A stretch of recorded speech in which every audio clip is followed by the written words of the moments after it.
ஹவாயிலேயே இருக்கக்கூடிய ஒரே ஒரு Hindu temple.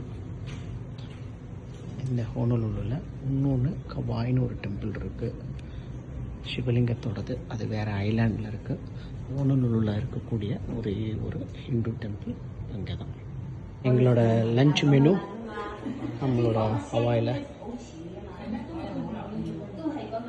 Pure vegetarian, no onion and no garlic. Sivan இருக்கார் பாருங்க. மிக பெரிய ஆலமரம், ரொம்ப பழங்காலத்து ஆலமரம்.